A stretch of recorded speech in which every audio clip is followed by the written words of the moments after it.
Pues estamos con José Antonio Sánchez Raba, muchos y muchas lo conoceréis porque durante 30 años ha sido el director del Colegio Cisneros, un colegio emblemático en Santander, situado en el centro de la ciudad, y es una labor en la que ha destacado él como director por su empeño, por su lucha, por introducir cambios interesantes y muy relevantes en lo que tiene que ver con la educación en los centros escolares, y en este caso pues nuestro interés en reunirnos con él tenía que ver con la posibilidad de valorar todo aquello que se puede hacer desde lo municipal en el ámbito escolar. Muy buenas tardes, José Antonio. Muy buenas tardes. Pues nada, la idea, como ya he avanzado, era plantearte y conversar contigo respecto a todo ese conjunto de actuaciones que se pueden abordar desde el ámbito municipal en materia escolar, educativa.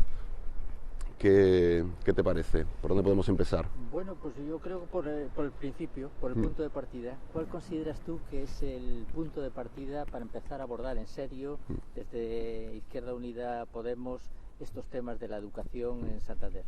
Bueno, pues hay un conjunto de medidas que se pueden hacer, sobre todo porque el ayuntamiento, aunque no tenga competencia en materia de educación, sí tiene mucho que hacer e intervenir en el proceso escolar, vamos a decirlo así. Nosotros tenemos una serie de objetivos que son más o menos ambiciosos y luego una serie de propuestas específicas para empezar a trabajar desde mañana mismo. Los objetivos son variados, desde naturalizar los centros y los entornos, muy importante en ese proceso de naturalización que es para los niños. También deben estar implicados los niños y las niñas porque es una forma también de fomentar el aprendizaje. Está todo lo que tiene que ver con sostenibilidad y pacificación del tráfico en los entornos, los caminos escolares seguros, implicando a policía local y otros servicios que puedan ayudar a que esos entornos sean mucho más amables para los niños. Está todo lo que tiene que ver con las auditorías energéticas desde los centros escolares administrados por la corporación local. Debe apostarse por aquellas empresas o cooperativas tipo Solabria, por decir un ejemplo rápido, que producen energía renovable y además son de Cantabria, o en el caso de Santander si lo hubiera. También medidas que tienen que ver con la coordinación con otras administraciones, muy importante la enfermería escolar, también el servicio de salud mental infanto-juvenil. Es decir, hay una serie de objetivos que pueden ser más o menos ambiciosos, pero que nos marcan una hoja de ruta en la que seguir, y en base a ella pues ir proponiendo medidas concretas, ambiciosas pero realistas, ¿no? Que es lo que se pueda ir haciendo, ¿no? ¿Cómo lo ves? Veo que tienes ideas muy claras sobre muchas de las medidas que se pueden abordar en Santander. ¿Y todas estas medidas hacia dónde pueden ir dirigidas? ¿Cuál es un horizonte? ¿No? Hemos visto el punto de partida. ¿Cuál sería ese horizonte? El horizonte es el que venimos repitiendo en otros ámbitos. Ahora estamos hablando del ámbito escolar, pero es válido para el conjunto de la ciudad. Entornos más amables, entornos en los que los niños y niñas, en este caso, se puedan desarrollar de una manera saludable y siempre teniendo en cuenta el impacto que nuestras actividades tienen en el medio en el que nos vamos a desarrollar. Y además consideramos que es bueno que existan esos entornos, ¿no? Donde los niños y las niñas pues, puedan crecer de una manera, como decía, saludable, pero también edificante, por decirlo de algún modo, ¿no? Por ahí iríamos, ¿no? Y poner a Santander a la altura de otras ciudades y pactos y acuerdos internacionales que otras ciudades de España y del mundo. Sí, pues esa es una de las primeras cosas que se pueden hacer mañana mismo, si hubiera voluntad política y hubiera, digamos, una dirección política adecuada en el ayuntamiento.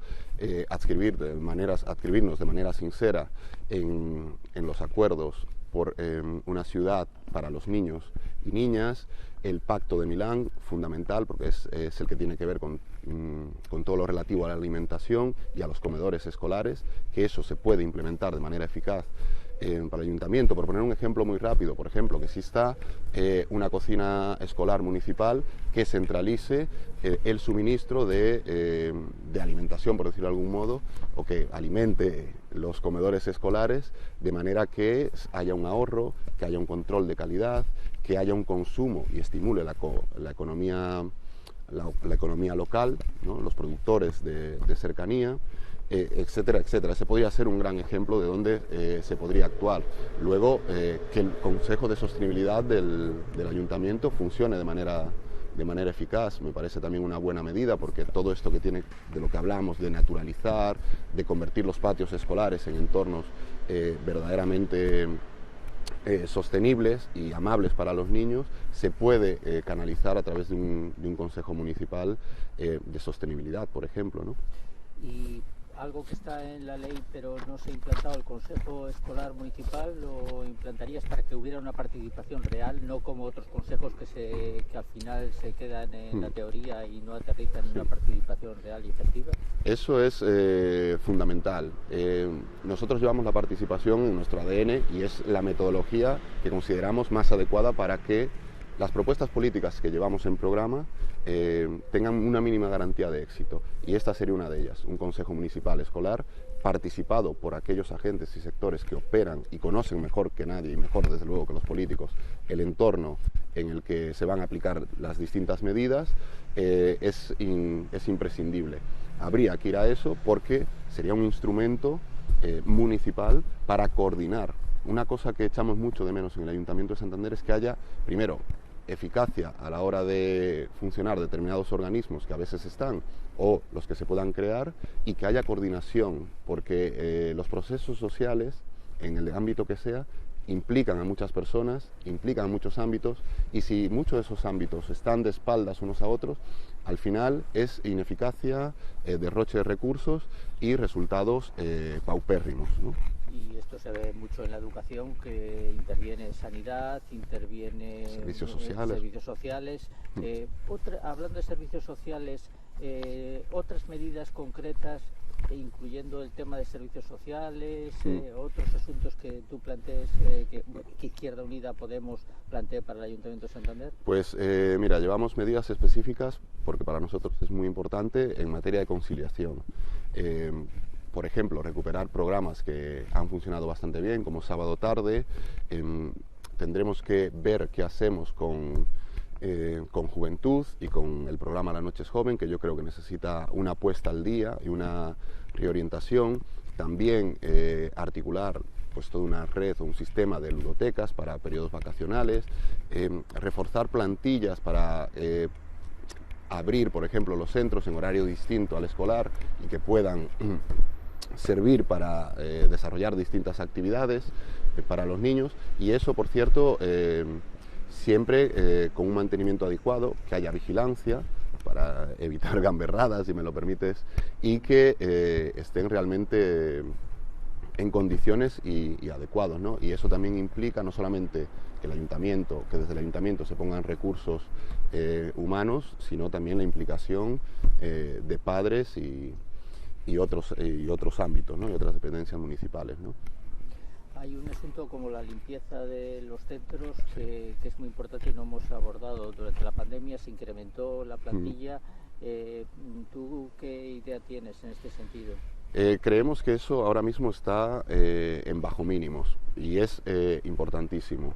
Nosotros apostamos en líneas generales por los que son servicios básicos, remunicipalizarlo, pero en caso de que no sea viable administrativa y legalmente en un periodo, digamos, de medio plazo, pues fiscalizar la empresa concesionaria que se encarga de esa labor y comprometerla a que cumpla con el cometido del contrato en cuestión y que además se introduzcan nuevos criterios. Por ejemplo, lo mencionabas de pasada, durante la pandemia se introdujo, digamos, se puso a disposición de la limpieza de los centros más personal a lo largo de la mañana. No que se limpie a primera hora o al cierre, sino que haya un mantenimiento constante, porque claro, sabemos que hay mucha afluencia en los centros y a veces están, por ejemplo, los baños en un estado deplorable a media mañana, ¿no?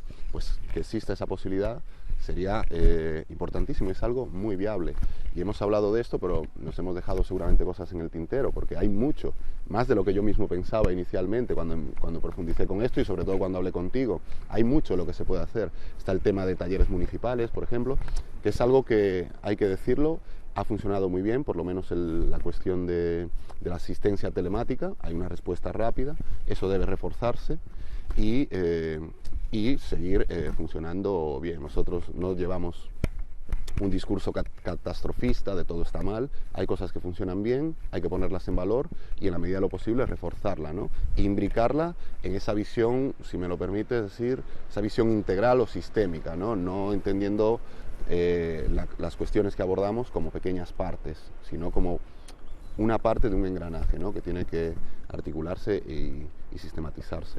Me encanta que hayas hecho esta referencia a talleres municipales porque sí que funciona muy bien, pero se está jubilando la gente y no se está dotando de plantilla nueva. Es una tónica habitual en el ayuntamiento, lo decimos también en general y para otros ámbitos. Hay un déficit de plantilla en el ayuntamiento, que es lo que hace que funcione, digamos, a trompicones, que no funcione de manera eficaz, ¿no? Y es algo que conocemos directamente como vecinos de Santander, pero que también nos dicen muchos vecinos y vecinas con los que nos encontramos. Y este sería un ejemplo, ¿no?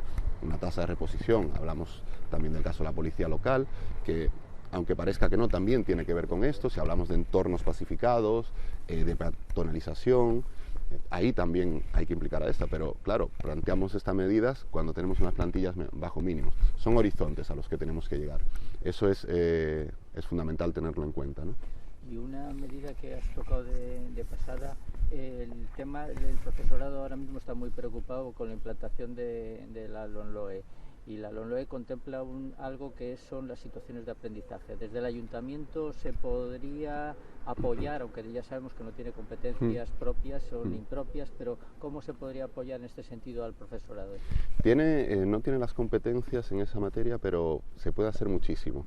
Y ya que hablas de situaciones de aprendizaje, teniendo en cuenta la fundamentación, si quieres, filosófica de la LOMLOE y el horizonte en el que nos movemos de derechos humanos, de objetivo de desarrollo sostenible, el ayuntamiento puede aportar a modo de apoyo a la labor puramente educativa que corresponde a los docentes de los centros, elaborando materiales, talleres formativos para los alumnados. Se puede implicar, por ejemplo, una cosa que a mí me gusta muchísimo, porque además yo lo he hecho para la Feria del Libro Viejo, generar materiales que luego puedan ser utilizados en las escuelas, pero también, por ejemplo, en rutas guiadas por los barrios y por la ciudad, que impliquen a los propios estudiantes de modo que conozcan, que puedan conocer mejor su ciudad, que miren con las gafas digamos, adecuadas, por decirlo de algún modo, digamos, con esos horizontes de la sostenibilidad, de cuidado del entorno. Una medida, por ejemplo, la meto ahora casi con calzador, aunque la mencioné antes, lo de los murales, lo de, digamos, implicar a toda la comunidad educativa, ya no solamente al alumnado, en este tipo de proyectos y de intervenciones, porque hace que los entornos, los centros y la misma ciudad sea percibida como propia. Tú has participado de ese proceso, ¿no?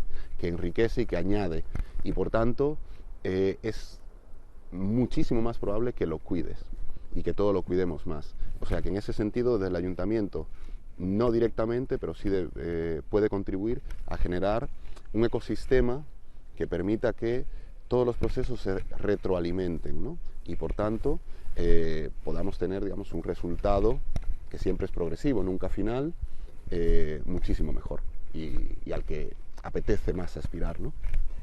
La verdad es que has hecho un repaso muy exhaustivo por todos los temas sin entrar en detalles, pero sí aportando muchas ideas ilusionantes que creemos que bueno, si se llevan a práctica, pues van a mejorar la ciudad de Santander, los centros escolares, las comunidades educativas. Claro, es que al final, claro, no podemos profundizar como nos gustaría en todo, pero yo creo que es muy importante tener un horizonte, si quieres, utópico, pero que yo creo que en realidad es bastante comedido, es bastante realista, que nos marque un objetivo, algo hacia lo que ir, y a partir de ahí ir escalonando lo que se puede hacer de manera más o menos inmediata y lo que se puede ir haciendo de manera más progresiva.